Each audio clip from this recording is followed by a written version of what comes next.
नमस्कार, DD news देख रहे हैं आप और आपके साथ मैं हूं शहला निगार और मेरे साथ है मेरी सहयोगी बीना। बुलेटिन की शुरुआत करेंगे हेडलाइंस के साथ।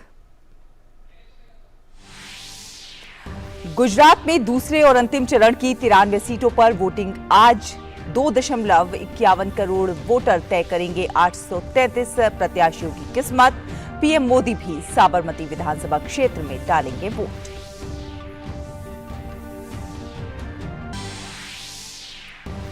उत्तर प्रदेश में मैनपुरी लोकसभा सीट और रामपुर तथा खतौली विधानसभा सीटों के उपचुनाव के लिए मतदान आज। ओडिशा की पदमपुर, राजस्थान की सरदार शहर, बिहार की कुरहानी और छत्तीसगढ़ की भानु प्रतापपुर विधानसभा सीट के उपचुनाव के लिए भी आज डाले जाएंगे वोट। उदयपुर में G20 शेरपा की पहली बैठक, मौजूदा समय की बड़ी चुनौतियों समेत अन्य प्रमुख मुद्दों पर होगी चर्चा। भारतीय शेरपा अमिताभ कांत ने कहा, कॉमन मिनिमम प्रोग्राम तय करने में मिलेगी मदद। भारत की सांस्कृतिक धरोहरों से रूबरू होंगे मेहमान।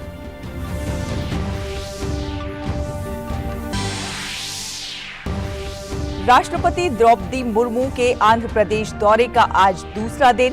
राष्ट्रपति तिरुपति में श्री पद्मावती महिला विश्वविद्यालय में विद्यार्थियों, अध्यापकों और विशिष्ट उपलब्धि प्राप्त करने वाली महिलाओं के साथ करेंगी संवाद।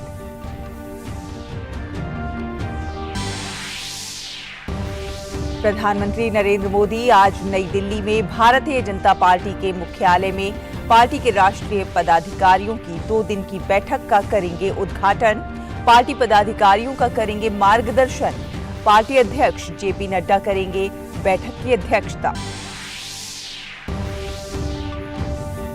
वित्त मंत्री आज नई दिल्ली में राजस्व आसूचना निदेशालय के 65वें स्थापना दिवस समारोह का करेंगी उद्घाटन। DRI अधिकारियों को भी करेंगी संबोधित।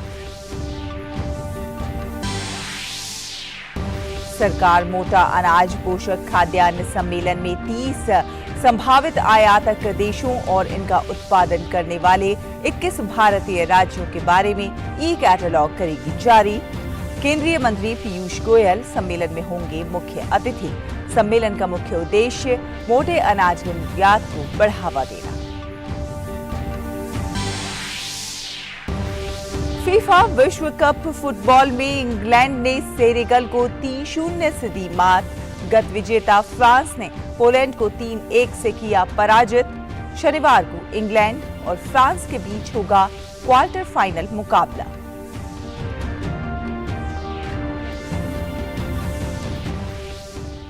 और अब खबरों को देखेंगे विस्तार से। गुजरात में दूसरे और अंतिम चरण की 93 सीटों पर आज मतदान होगा। इस चरण में अहमदाबाद, वडोदरा और गांधीनगर सहित 14 जिलों की 93 विधानसभा सीटों के लिए मतदान होगा। सुबह 8 बजे से शाम 5 बजे तक वोट डाले जा सकेंगे। निष्पक्ष और स्वतंत्र मतदान कराने के लिए सुरक्षा के पुख्ता बंदोबस्त किए गए हैं। 2.51 करोड़ मतदाता 833 प्रत्याशियों के भाग्य का फैसला करेंगे। वोटों की गिनती 8 दिसंबर को होगी। मुख्यमंत्री भूपेंद्र पटेल और उनकी कैबिनेट के 7 मंत्रियों के अलावा भारतीय जनता पार्टी के हार्दिक पटेल और अल्पेश ठाकुर, कांग्रेस के सुखराम रठावा और जिग्नेश मेवानी और आम आदमी पार्टी के भरत सिंह वघाला और भीमा भाई चौधरी भी इस चरण में चुनाव मैदान में हैं। वहीं प्रधानमंत्री नरेंद्र मोदी भी साबरमती विधानसभा क्षेत्र में मतदान करेंगे। 5 राज्यों में 6 विधानसभा क्षेत्रों और 1 लोकसभा सीट के लिए भी उपचुनाव के लिए आज मतदान होगा। उत्तर प्रदेश में मैनपुरी लोकसभा सीट और रामपुर और खतौली विधानसभा सीटों के उपचुनाव के लिए भी आज मतदान होगा। ओडिशा की पदमपुर, राजस्थान की सरदार शहर, बिहार की कुरहानी और छत्तीसगढ़ की भानु प्रताप विधानसभा सीट के उपचुनाव के लिए भी आज वोट डाले जाएंगे। वोटों की गिनती 8 दिसंबर को होगी। उत्तर प्रदेश में मैनपुरी लोकसभा सीट पर समाजवादी पार्टी अध्यक्ष अखिलेश यादव की पत्नी डिंपल यादव पार्टी उम्मीदवार हैं। भारतीय जनता पार्टी ने रघुराज सिंह शाक्य को यहां से खड़ा किया है। ये सीट समाजवादी पार्टी के नेता मुलायम सिंह के निधन के कारण रिक्त हुई है। रामपुर विधानसभा सीट समाजवादी पार्टी के विधायक आजम खान को अयोग्य ठहराए जाने के कारण खाली हुई है। उन्हें नफरत फैलाने वाले भाषण के एक मामले में दोषी पाया गया है। इस सीट पर भाजपा के आकाश सक्सेना और समाजवादी पार्टी के असीम रजा सहित कुल 10 उम्मीदवार चुनाव लड़ रहे हैं। खतौली विधानसभा सीट भाजपा के विधायक विक्रम सिंह सैनी को 2 वर्ष की सजा होने के कारण रिक्त हुई है। उन्हें 2013 में हुए दंगे के एक मामले में दोषी पाया गया है। यहां से भाजपा ने राजकुमारी सैनी को उम्मीदवार बनाया है, जबकि मदन भैया राष्ट्रीय लोकदल और समाजवादी पार्टी के संयुक्त उम्मीदवार हैं। कांग्रेस और बहुजन समाज पार्टी ये उपचुनाव नहीं लड़ रही हैं। और अगली खबर, G20 की अध्यक्षता हासिल करने के बाद भारत के नेतृत्व में G20 की पहली बैठक रविवार से राजस्थान में शुरू हो गई है।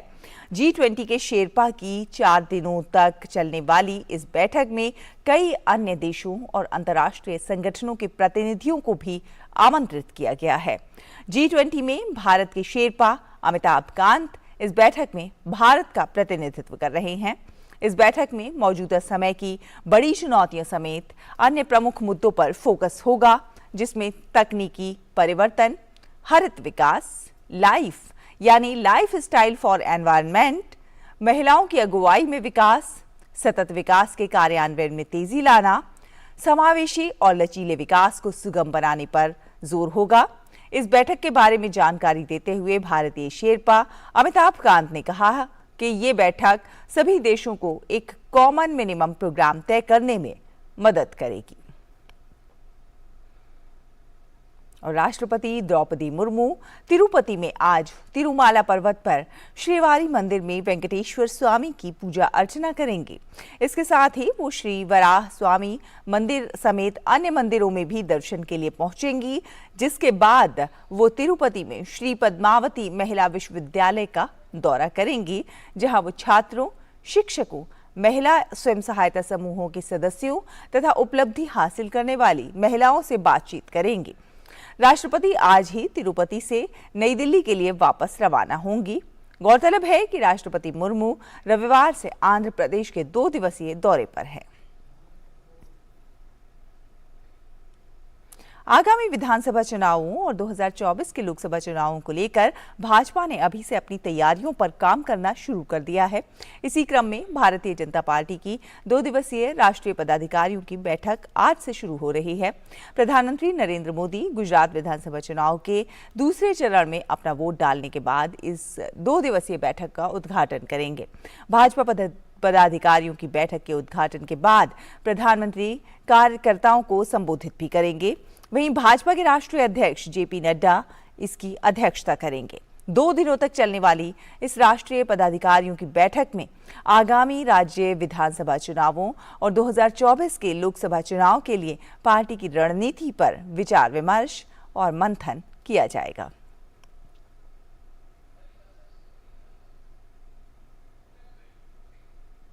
और अब देखेंगे डीडी प्रीमियर्स।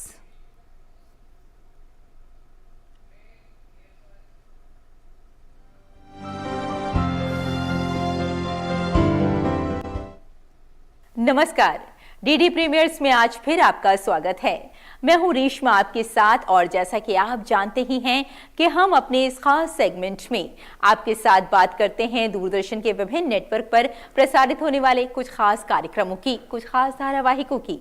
तो चलिए सबसे पहले बात कॉर्पोरेट सरपंच की।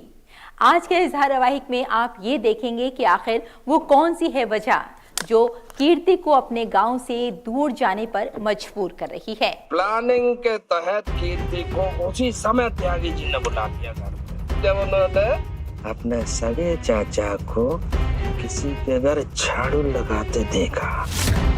इस गांव से दूर जाना मेरे लिए बहुत मुश्किल है, लेकिन कभी कभी हालात इतना मजबूर कर देता है कि आप ना चाहते हुए भी उस इंसान से या उस चीज से दूर हो जाते हैं जिससे आप बहुत ज्यादा प्यार करते हैं।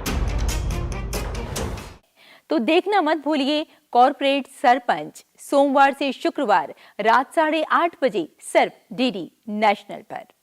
और धारावाहिक बाल कृष्ण में आप ये देखेंगे कि कंस मामा एक और नया वार लेकर आते हैं। किसके बारे में सोचूंगा मैं? एक छोटा सा कार्य दिया गया था तुमको करने के लिए, वही नहीं कर पाए तुम। हमारे कान्हा की बांसुरी में एक अद्भुत आकर्षण है। हो सकता है इस आकर्षण से मूछक बाहर आ जाए। मेरी प्रतीक्षा कर रहे थे क्या? कृष्णा तुम नहीं ऐसा नहीं है। मुश्कासुर जैसे असुर आपके ही पल्ले क्यों पड़ते हैं? मुस्कासुर? ये कौन है? मैं किसी मुस्कासुर को नहीं जानता। तुम्हारे छल ने मेरे काका श्री का अंत तो कर दिया, किंतु बालक मुझ पर तुम्हारा कोई भी छल नहीं चलेगा, क्योंकि मेरे पास कवच के रूप में भगवान श्री गणेश का आशीष है। तो क्या बाल कृष्ण कंस मामा के इस वार से बच पाएंगे? ये जानने के लिए देखिए बाल कृष्ण सोमवार से शुक्रवार रात 9 बजे सिर्फ डीडी नेशनल पर। और तेजपुर में आप देखेंगे कि किडनैपर्स पारो को परेशान कर रहे हैं, उस पर अत्याचार कर रहे हैं, और दूसरी तरफ पारो के पिता पुलिस स्टेशन जाते हैं एफआईआर को दर्ज कराने के लिए। क्या कर रहे हो? छोड़ो! छोड़ो! तुझे यहाँ से ना बाहर फेंक दूंगा उठा के। तेरी हड्डियां तक नहीं मिलेगी तेरे देवता को। मुझे ना तुमसे डर नहीं लगता है। लड़की पे जोर दिखाते हो, जानवर कहीं के। लड़के! क्या हुआ? किसी ने कुछ कहा है तुम्हें? अरे यशोदा, यही तो परेशानी है कि किसी ने कुछ नहीं कहा। मेरी बेटी पारो ऐसी लड़की नहीं है।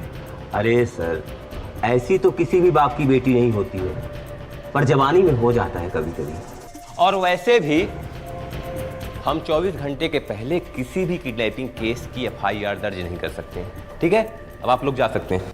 क्या होगा आगे, ये जानने के लिए देखिए तेजपुर सोमवार से शुक्रवार रात 9:30 बजे सिर्फ डीडी नेशनल पर। तो आप उठाइए इन खास धारावाहिकों का आनंद और हमें यही अनुमति दीजिए। नमस्कार।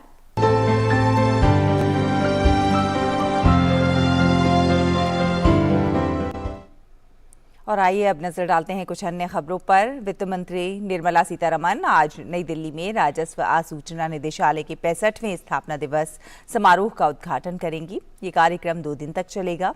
वो भारत में तस्करी संबंधी रिपोर्ट के नवीनतम संस्करण का विमोचन भी करेंगी। और इस आयोजन में एशिया प्रशांत क्षेत्र और अंतर्राष्ट्रीय संगठनों के 22 सीमा शुल्क प्रशासनों को भी आमंत्रित किया गया है। कार्यक्रम के दौरान 8वीं क्षेत्रीय सीमा शुल्क प्रवर्तन बैठक भी होगी।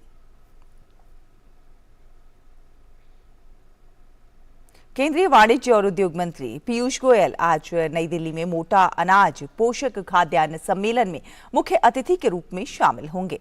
अंतर्राष्ट्रीय मोटा अनाज वर्ष 2023 के शुभारंभ से पहले आयोजित इस सम्मेलन का मुख्य उद्देश्य मोटे अनाज के निर्यात को बढ़ावा देना है। अपनी तरह के इस पहले सम्मेलन में सरकार 30 संभावित आयातक देशों और मोटे अनाज का उत्पादन करने वाले 21 भारतीय राज्यों के बारे में ई कैटलॉग जारी करेगी।